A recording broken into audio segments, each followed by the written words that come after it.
শুভ সকাল বন্ধুরা, কেমন আছো? আশা করি যে যেখান থেকে আমার ভিডিও দেখছো অনেক ভালো আছো, সুস্থ আছো। আসানসোল থেকে আমি অর্পিতা, তোমাদের অর্পিতা, আবার একটা দিনের শুরু তোমাদেরকে সাথে নিয়েই করে দিলাম। এখন বাজে 7টা। সকালবেলাকার দৌড়ে জলমারুলি করা, চা খাওয়া হয়ে গেছে। তারপর আজকে বসে গেছি সবুজ সবুজ শাকসবজি নিয়ে। সকাল সকাল ভাবলাম সবজিগুলো কাটবো। বসেছিলাম তো চাউমিন বানাবো আজকে, ভেজ চাউমিনের জন্য সবজি কাটতে। তা করতে দেখি বুবলার বাবা একটা বড়সড় দেখে ফুলকপি বাগান থেকে তুলে নিয়ে চলে এলো। তোমাদের সঙ্গে এর আগে দুদিন আমরা শেয়ার করেছিলাম আমাদের বাগান থেকে ফুলকপি তোলা, কিন্তু আজকেও যেহেতু তাড়াতাড়ি নিজেই তুলে নিয়ে এসেছে, তাই আজকে আর শেয়ার করা হলো না তোলাটা। যাই হোক, আজকে বিশেষ কিছু রান্না করব না, কারণ আজ হচ্ছে একাদশী। তো মায়ের জন্য ডালিয়া হবে, আর আমাদের এই টাটকা ফুলকপি আলু দিয়ে হাঁসের ডিমের ঝোল হবে, আর এই ফুলকপির পাতারই ভর্তা হবে। রেশমা খাতুন লিখেছে, দিদি ভাই ফুলকপি পাতার ভর্তার রেসিপিটা তুমি অবশ্যই একবার শেয়ার করো, কারণ আমরা কেমন ভাবে বানাই আর তুমি কেমন ভাবে বানাও সেটা আমি জানতে চাই। হ্যাঁ রেশমা, নিশ্চয়। আজকে আমি তোমাদেরকে আমি কিভাবে বানাই ফুলকপি পাতার ভর্তার রেসিপি সেটা অবশ্যই শেয়ার করব। পিঙ্কি দাস লিখেছে, দিদি ভাই সজনে ফুলের চচ্চড়ি রেসিপিটা প্লিজ একটু শেয়ার করো। তো হ্যাঁ পিঙ্কি, আমি আগের দিন কিন্তু সজনে ফুলের চচ্চড়ি রেসিপি শেয়ার করেছিলাম, হয়তোবা তুমি দেখোনি। তো কালকের ভিডিওটা অবশ্যই দেখে নিও, কারণ কালকে টাটকা টাটকা সজনে ফুল পেরে তারপর সজনে ফুলের চচ্চড়ি করেছিলাম। আসলে কি বলতো, সজনে ফুলটা না এই বসন্তের একটা সেরা খাবার বলতে পারো। সজনে ফুল, এঁচোড়, আম মুকুল, এগুলোর গন্ধটা না কিরকম মোমো করে, তাই না? মানে বেশ একটা মনে হয় বসন্ত এসে গেছে, এই টাইপের আর কি। যাই হোক, তোমাদের সাথে গল্প করতে করতে আমার ভেজ চাউমিনের ভেজিটেবলস গুলো কিন্তু মোটামুটি ভাজা হয়ে গেল। আর বাঁধাকপিটা ভেবো না যে আমি বটিতে করে এত সুন্দর করে কাটলাম, আমি অ্যাকচুয়ালি চপারে করে না চপ করে নিয়েছি। আর এত ফাইন চপ হয়েছে, এত সুন্দর আমার লাগছে। আমি এই প্রথম না বাঁধাকপি এরকম ভাবে চপারে করে চপ করলাম, তো সেজন্য একটু অন্যরকম ফিলিংস আসছে। গাজর মটরশুঁটিগুলো আগে হালকা করে ভেজে তারপরেই বাঁধাকপিটা দিলাম। তো মিট্টু, তুমি কি করবে? তুমি কি খাবে?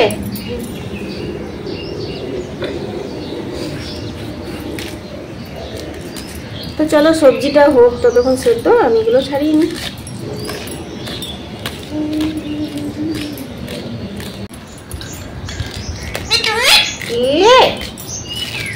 মিটু কি বলছে? মিটু, মিটু, ও মিটু,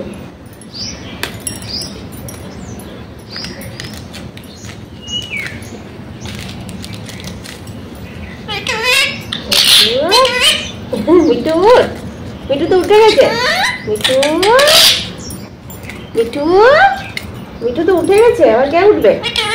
মিটু, মিটু, মিটু, সোনা মা, মিটু মা, ও মিটু, মিটু।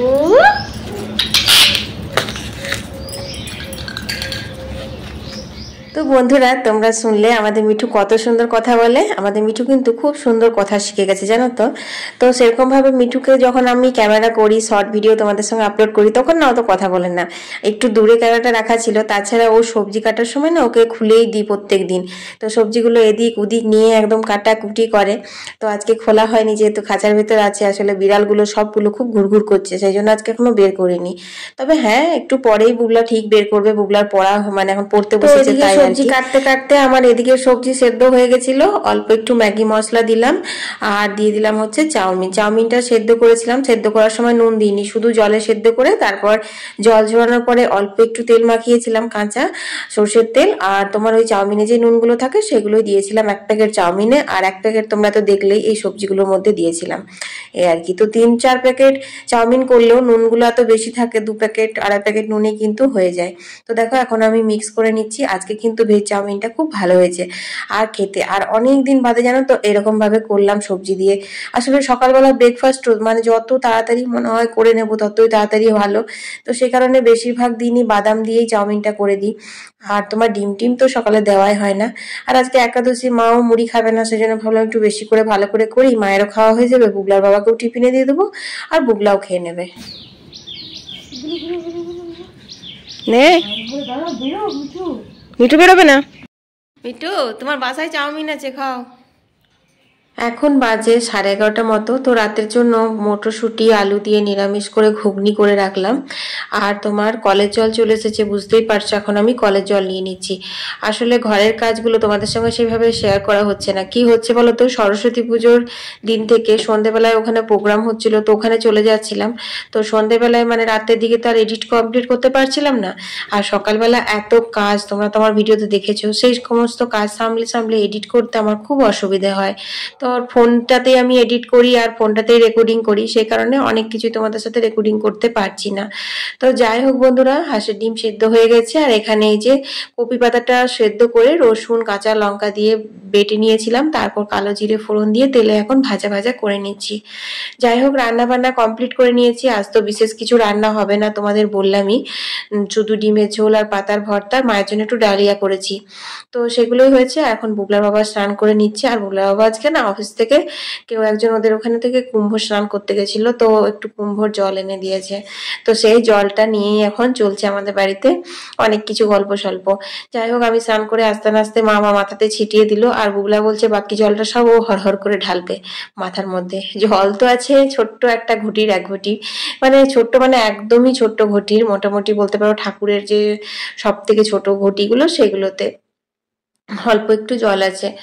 তো যাই হোক বন্ধুরা, তো বলে না মন চাঙ্গা তো কাটতি মে গঙ্গা, তো আমাদের সেই হয়ে গেছে। কুম্ভ যাওয়া তো হলো না, আমাদেরকে টানালো না। তো মনে মনে হচ্ছিল যে আমরা কুম্ভ একটু স্নান করতে পেলাম না। তো যাই হোক, আজকে ভালো দিনেই আমরা কুম্ভ স্নান করে নিলাম ঘরেই, মন চাঙ্গা করে। তো অনেকটাই সন্ধে হয়ে গেছে, জামা কাপড়গুলো তুলে রাখলাম ভাঁজ করে, তারপর এক কাপ চা করে খেলাম।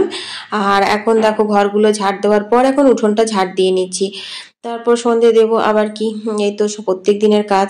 আর বুগলা তো টিউশন গেছে। আর আজকে বলতেই ভুলে গেছে, আজকে সন্ধ্যাবেলায় পাটিসাপটা পিঠে করব।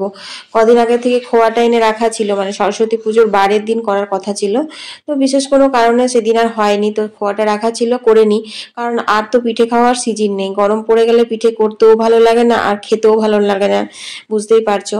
তো সেই আর কি, তো সেই জন্য ভাবছি যে তাড়াতাড়ি করে এই সন্ধে দেওয়ার কাজগুলো সেরে নিয়ে ওদিকে লাগতে হবে।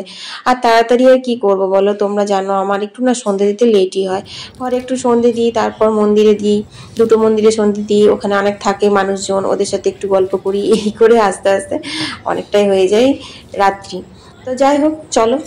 মা লক্ষ্মী বসো, মা লক্ষ্মী থাকো, মা লক্ষ্মী ঘরে ঘরে।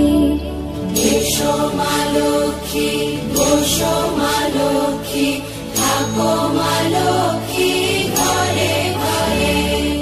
গাছে থাকা ফুল ফলার মাঠে সোনার ধান, ও মা গাছে থাকা ফুল ফলার মাঠে সোনার ধান। দুধে ভাতে বেঁচে থাক মা তোমার সন্তান, ও মা তোমার সন্তান। এসো মা লক্ষ্মী বসো, মা লক্ষ্মী এসো মা লক্ষ্মী।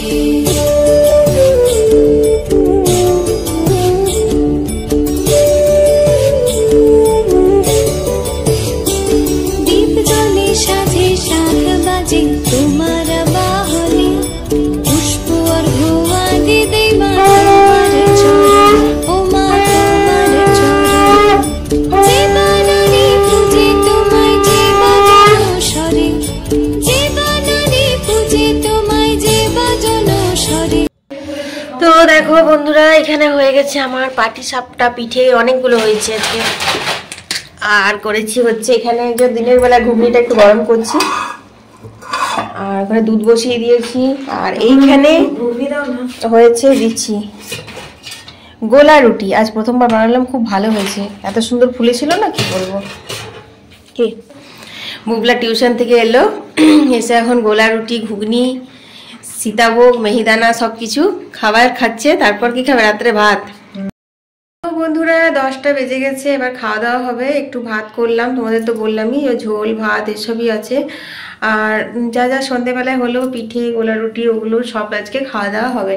যাই হোক, ভিডিওটা তোমাদের কেমন লাগলো একটু কমেন্টে জানিও। ভালো লাগলে লাইক করতে শেয়ার করতে একদম ভুলো না। সবাই ভালো থেকো, সুস্থ থেকো। কাল আবার একটা নতুন ভিডিও নিয়ে হাজির হয়ে যাবো। আমি অর্পিতা, তোমাদের অর্পিতা। টাটা।